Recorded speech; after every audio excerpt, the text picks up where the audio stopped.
proposition de loi modifiant et complétant la loi électorale en vigueur a été déposée ce vendredi 3 décembre 2021 par le député national Ntingi Pouloulou. Autre titre, selon le président du Sénat, Modeste Bahatouloukwebo, les opérations conjointes FARDC, armée ougandaise, est une initiative du Parlement congolais. Enfin, l'Assemblée provinciale de Kinshasa a déclaré recevable le projet d'édit portant reddition de comptes pour l'exercice 2020 ce vendredi 3 décembre 2021. Grande joie, mesdames, messieurs, de vous retrouver dans cette nouvelle édition du journal. L'Assemblée nationale a adopté ce vendredi 3 décembre 2021 de projet de loi de reddition de comptes et de finances rectificatives exercice 2021 à l'issue du vote sur 335 députés présents dans la salle. 333 ont voté oui, aucun non et 2 abstentions. Nous y reviendrons dans nos prochaines éditions avec force et détails. Le député national Ntingi Pouloulou a déposé ce vendredi 3 décembre 2021 une proposition de loi modifiant et complétant la loi électorale en vigueur. Suivez-les dans ses propres recueils. Oui, il s'agit de la proposition de loi modifiant et complétant la loi électorale en vigueur. Cette proposition de loi a la particularité d'innover, c'est-à-dire nous voulons professionnaliser les fonctions politiques.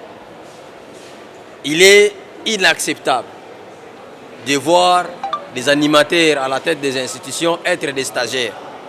Raison pour laquelle, primo, pour être candidat président de la République, il faut être congolais d'origine, c'est-à-dire être né des pères et des mères congolais. Deuxièmement, puisqu'on chante à la longueur de la journée, le président a violé la Constitution, il a violé la Constitution, il a violé la Constitution, eh bien, cela signifie que ne peut être président de la République que celui qui était législateur. C'est-à-dire, pour être candidat président de la République, il faut avoir été député national ou sénateur. Il ne suffit pas d'être congolais des pères et des mères, mais il faut avoir été député national ou sénateur pour ne plus violer la Constitution. Voilà. Hormis ça, nous avons ensemble, lors de la reddition des comptes et le budget de l'État, vous avez suivi mon intervention. Les sénateurs ont totalement oublié leur mission. Raison pour laquelle nous avons formulé de la manière suivante. Ne peut être candidat sénateur que 1. Être congolais d'origine. 2. Avoir été député national ou député provincial. 3. Avoir au minimum un diplôme de licence. Pas question d'avoir une expérience, non. Députés et sénateurs sont des législateurs. Ils doivent lire, écrire, comprendre et légiférer. Ne peut se faire que par celui qui a étudié, parce que les études nous amènent à la convention. Tout est conventionnel. Et puis nous avons dit plus tard qu'il y a eu des conflits pour des sièges uninominales. Nous nous sommes dit, à ces sièges-là, il n'y a pas d'essai. Il n'y a pas d'essai dans un siège, dans une circonscription uninominale. C'est les meilleurs, les plus forts qui gagnent. Deuxième autre chose, les gouverneurs des provinces, seule la cour d'appel pouvait rejeter leur candidature, mais cette fois-ci, nous les avons donné les principes de la double juridiction. Donc, ils peuvent aller même jusqu'au Conseil d'État. Donc, il y a des innovations. Pour les gouverneurs, ne peut être gouverneur que celui qui est congolais d'origine, c'est-à-dire né des pères et des mères congolais. Et pour être candidat gouverneur, il faut avoir été député provincial ou député national ou sénateur. Tu ne sors pas de la maison ni de ta boutique ou de tes affaires pour devenir gouverneur. Le président de l'Assemblée nationale, Christophe Mbosso Kodia, a réagi sur les opérations conjointes FARDC, armée ougandaise contre les ADF. Il lance également un appel à l'opposition pour déléguer leurs membres à la CENI. Suivez-les dans ses propres recueils. Honorables députés, chers collègues, notre pays fait face à un groupe terroriste dont la traque en appelle à une coalition internationale. C'est pourquoi j'en appelle à la mobilisation de toute notre population, tous azimuts. Je vous invite à soutenir nos forces armées et de défense qui, au moment où je fais cette communication, montent l'assaut sur le théâtre des opérations au Nord Kivu, dans la zone frontalière avec l'Ouganda, pour des opérations concertées et ciblées avec l'appui des unités spéciales de l'UPF en vue de neutraliser un ennemi commun. Considérant la prise en compte de la recommandation de la Commission défense et sécurité de notre Chambre par le gouvernement de la République et l'impérieuse nécessité pour nos deux pays de lutter vigoureusement contre cette menace terroriste, je vous invite tous ensemble à tenir compte de la sensibilité opérationnelle que requièrent ces opérations armées qui n'ont qu'un seul objectif: mettre fin à l'insécurité, restaurer la paix et engager résolument cette partie de notre pays sur le processus de son développement. Honorables députés, chers collègues, sur un autre registre, la dernière prestation de serment par les membres de la Commission électorale nationale indépendante a inauguré la reprise formelle du nouveau cycle électoral, dont l'aboutissement sera la tenue des échéances électorales de 2023. Autant nous avons ensemble adopté la loi organique de la CENI et par consensus, nous sommes convenus du partage des postes au sein de cette institution citoyenne. Autant nous devons ensemble participer aux opérations préparatoires des élections à venir jusqu'à l'aboutissement de ce processus que nous voulons démocratique, inclusive, libre, transparente et apaisée. Pour ce faire, je lance un dernier et vibrant appel à nos compatriotes qui sont dans l'opposition de rejoindre ce train électoral. Dans la perspective, votre bureau va procéder à la publication d'un nouveau calendrier pour permettre à l'opposition de présenter ses candidatures aux 3 postes vacants. Je l'ai annoncé au sommaire, les opérations conjointes FARDC, armée ougandaise, est une initiative du Parlement congolais, selon le président du Sénat, Modeste Batshilukwebo, suivez-les dans ses propres recueils. Je voudrais rappeler, comme l'a dit le collègue Tibassima, que ce sont les députés et sénateurs de 2 provinces, de l'Ituri et du Nord Kivu, qui ont adressé un mémorandum au président de la République pour lui demander de mutualiser les forces, et notamment avec l'Ouganda. Et donc, l'initiative est partie du Parlement, disons, par un bon nombre de nos collègues. Il se pourrait que le gouvernement revienne avec la loi d'habilitation.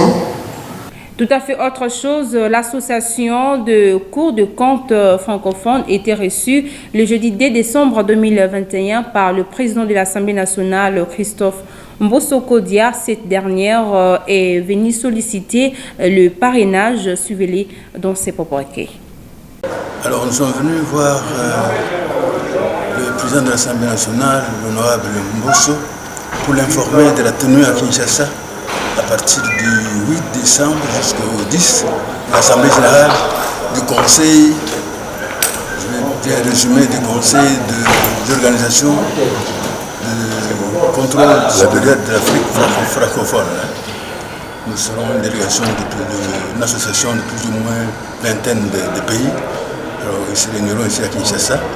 Et à cette occasion, la Cour des comptes de la République démocratique du Congo prendra la présidente tournante de cette association pendant 3 ans. Le président de l'Assemblée nationale a été invité à prononcer le discours d'ouverture de cette Assemblée générale.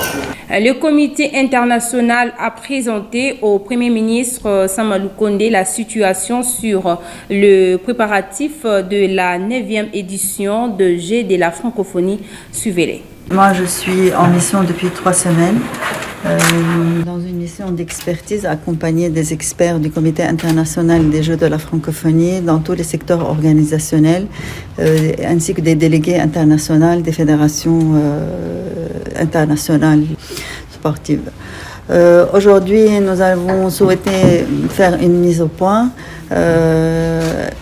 vraiment éclairer le Premier ministre sur la situation actuelle des Jeux, des retards accusés, des enjeux, vraiment des échéanciers pour pouvoir vraiment répondre à la volonté de son Excellence président de la République pour pouvoir tenir les Jeux en été, cet été, en août 2022. Il n'y a pas que les sports, il y a la volonté, il y a la détermination. Donc aujourd'hui, nous avons vu un Premier ministre déterminé, entouré du ministre de l'intégration régionale, de tout son cabinet. Et nous sommes rassurés qu'il y a vraiment la volonté, elle y est évidemment. Et il nous a promis que les moyens seront mis à disposition pour accompagner le directeur national des Jeux. Nous sommes très heureux d'être reçus par Son Excellence, Monsieur le Premier ministre, chef du gouvernement. À l'arrivée de la mission, nous étions reçus et maintenant que la mission arrive à terme, nous sommes revenus pour faire les rapports à Son Excellence, Monsieur le Premier ministre. De son côté, le directeur général d'Equity, BCDC, a été reçu le jeudi 2 décembre 2021 par le Premier ministre Sama Lukonde. Ce dernier a fait la restitution de la mission économique kenyenne en RDC au chef du gouvernement. Suivez-les dans ses propres recueils. Nous sommes venus voir le Premier ministre, son Excellence le Premier ministre. C'est pour lui faire la restitution de la mission économique qui se déroule en République démocratique du Congo. C'est déjà depuis le 30 novembre que la mission a été lancée avec 253 investisseurs qui sont venus de notre pays frère, la République du Kenya. Et les entrepreneurs congolais ont répondu présents en souscrivant ou en s'inscrivant dans la plateforme. On a pu mobiliser à peu près 2000 entrepreneurs congolais qui sont venus nouer les partenariats avec les 250 qui sont là. Donc la mission s'est bien déroulée dans la première phase où nous avons eu à explorer ou à présenter les opportunités de la République démocratique du Congo avec plusieurs panels. Il y avait un panel ministériel avec la présentation des opportunités de la République démocratique du Congo. On sait qu'il y a beaucoup de défis à relever, les défis de l'autosuffisance alimentaire, les défis énergétiques, les défis dans le domaine de la santé, de l'infrastructure. Donc ces investisseurs sont vraiment des champions dans l'Afrique de l'Est et l'Afrique centrale. Donc ils sont venus voir dans quelle mesure accompagner le pays pour son développement. Donc c'est une très très bonne opportunité. Et le deuxième volet que le groupe CEO a dû présenter, c'est les moyens mobilisés pour accompagner ces investisseurs qui seront déterminés à investir en République démocratique du Congo. Il y a les partenariats qui sont noués avec les institutions de développement. Il y a des fonds de garantie qui sont mobilisés, par exemple avec les institutions de développement comme la Banque mondiale, comme AFC et les autres partenaires pour accompagner les petites et moyennes entreprises à se développer.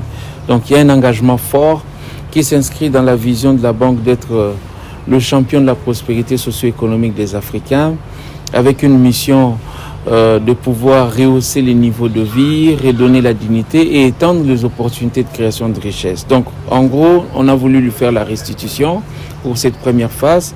Il a été très content de voir les réalisations et surtout le côté pragmatique. Aussi, dans une déclaration rendue publique ce vendredi 3 décembre 2021 à Kinshasa, le Parti congolais Uni pour le changement et son président national, les candidats malheureux à la présidentielle de 2018, Mohamed Rajabo, constate un échec accru quant à l'éradication de forces négatives et le retour de la paix dans les provinces de l'Ituri et au Nord Kivu. Les CUC appellent le parti prenante au processus électoral de s'y investir afin d'obtenir la tenue de bonnes élections en 2023. Pour cette fin, je vous laisse suivre Simon Essambo, secrétaire général du CUC, au micro de Ginel Pezo et Gianni Menga. Le Parti congolais uni pour le changement et son président national, l'ancien candidat président de la République, Rajabo Tebabo Soborabo, avions suivi avec appréciation le déroulement de la situation de l'état de siège dans les provinces de l'Ituri et du Nord Kivu et du processus de désignation des animateurs de la CENI. Ainsi, le parti CIC décrit la situation de la manière suivante. S'agissant de l'état de siège dans l'Ituri et Nord Kivu, le parti CIC constate un échec accru quant à l'éradication des forces négatives et retour de la paix dans les deux provinces, depuis le début des opérations jusqu'à sa 13e prorogation par l'Assemblée nationale et le Sénat. La population continue à être massacrée chaque jour par les hors-la-loi, malgré les efforts consentis par l'armée régulière. Sur ce, le parti CIC propose ce qui suit. 1.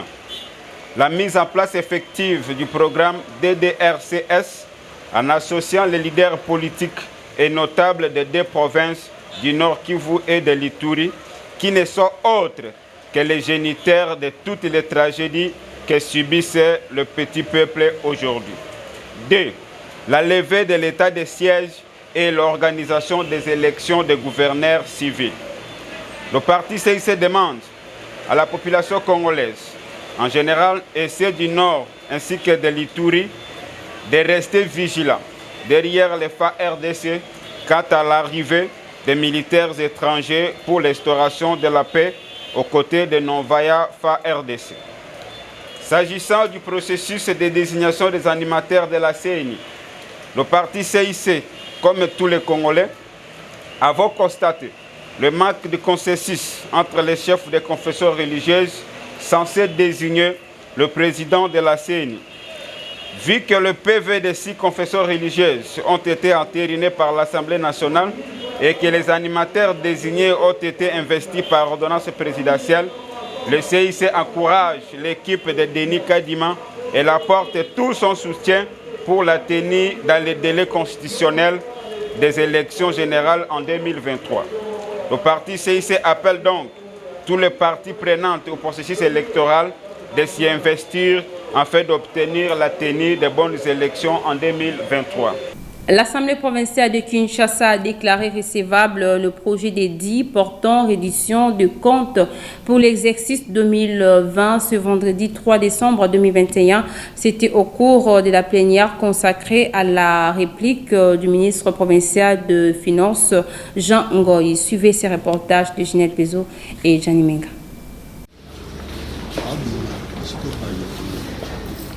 Au cours de la plénière présidée par l'honorable rapporteur adjoint Marie-Kate Moutinga, ce vendredi 3 décembre 2021 que l'Assemblée provinciale de Kinshasa a déclaré recevable le projet d'édit portant réduction des comptes de la ville de Kinshasa pour exercice 2020. C'est là après les réponses du ministre provincial des Finances, Jean Ngoyi, aux préoccupations des députés provinciaux. Réduction des comptes de la ville de Kinshasa pour l'exercice 2020 est déclaré recevable par l'Assemblée provinciale de Kinshasa. Il sera transmis à la Commission économique et financière pour l'examen approfondi. Au nom des honorables députés provinciaux et aux miens propres, je félicite M. le ministre pour s'être acquitté de cette obligation constitutionnelle. Sur ce, je lui demande de prendre congé de nous. Au sortir de la plénière, le ministre provincial de Finances Django Mvuzi a fait le point sur le dû portant réduction des comptes de la ville de Kinshasa pour l'exercice 2020. Les réalisations des recettes propres de la ville étaient de plus de 35%. Alors, ce que nous avons fait, c'est la construction des routes secondaires. Nous finançons nous-mêmes la route Elengesa, nous avons l'avenue Kikwit, nous avons à Mombele, nous construisons l'avenue Mombele et nous nous occupons aussi de la salubrité. C'est le plus grand travail du gouvernement provincial parce que notre seul mot, c'est Kinshasa Bopeto. Signalons que cet édit est envoyé à la Commission économique et financière et contrôle budgétaire ECOFIN pour un examen approfondi. Au cours de cette plénière, le député provincial Daniel Kweni, élu de la commune de Kinsenso, a dénoncé la situation qui prévaut à la morgue de l'hôpital général de Kinsenso, suivez-les dans ses propos recueillis par Ginette Pezo et Gianni Menga une fois de plus. Dans la situation où elle passe, ils ont la commune à Kinsenso, la circonscription électorale et à Bissau.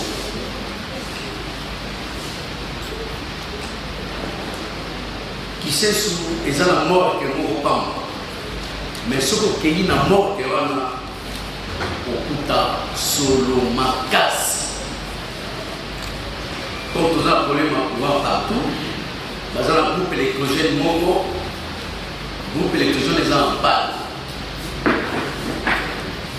donc soki okei na Kinsenso sikoyo okosupporte te yango na ye pour avoir un bureau total problème qui s'est sous juste hier bazar 12 corps il y a pas intelligent le plus vieux a une année et demie une année et demie indigent c'est pas ça la c'est la population et Bissau. Les autres appellent Bissau. Amibo qui est dégoûté de Bissau problème. Donc mort qui c'est ils ont comme ça solo makasi. Bimélé. Les autres bébés parce qu'il n'y a pas de courant. Par exemple électrogène il y a 50 kVA ils ont en bas. Pour clôturer cette édition du journal, en Ituri, 5 otages détenus par le ZADF étaient libérés le mercredi dernier à l'issue d'une pression des FARDC exercée sur les forces négatives au village Luna, Samboko, dans la chefferie de Walese, Vonkutu, en territoire d'Irumu. Suivez ces détails avec Normi Katakou. Au total, 35 civils, dont les femmes, les hommes et les enfants pris en otage par le ZADF, ont été libérés par le FARDC lors d'une patrouille de combat au village Luna Samboko, chefferie de Walese Vokutu, au sud d'Irumu, dans la province de l'Ituri. Une libération rendue possible grâce à la puissance du feu de l'armée loyaliste, souligne le lieutenant Gilles Ngongo, porte-parole des opérations militaires en Ituri.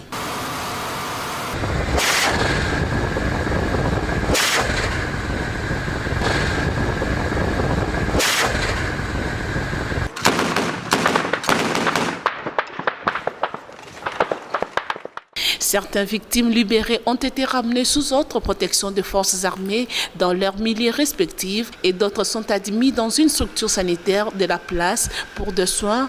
Une manière pour le gouverneur militaire de l'Ituri, le lieutenant général Luboya Kashamadjoni, de rassurer ses administrés des 4 dispositifs sécuritaires mis sur pied pour sécuriser. Signalons que les victimes ont été kidnappées par le ZADF et leurs alliés lors d'une attaque de véhicules sur l'axe Commanda Luna sur la route nationale numéro 4 au village Luna Sombako.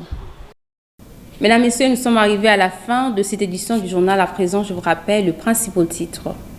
Une proposition de loi modifiant et complétant la loi électorale en vigueur a été déposée ce vendredi 3 décembre 2021 par le député national Ntingi Pouloulou. Autre titre, selon le président du Sénat, Modeste Bahatulukwebo, les opérations conjointes FARDC, armée ougandaise, est une initiative du Parlement congolais. Enfin, l'Assemblée provinciale de Kinshasa a déclaré recevable le projet d'édit portant reddition de comptes pour l'exercice 2020 ce vendredi 3 décembre 2021. Voilà, c'est par ici que nous bouclons complètement cette édition du journal. Merci à l'équipe rédactionnelle pour le travail abattu. Merci aussi de continuer à nous faire confiance. Au revoir.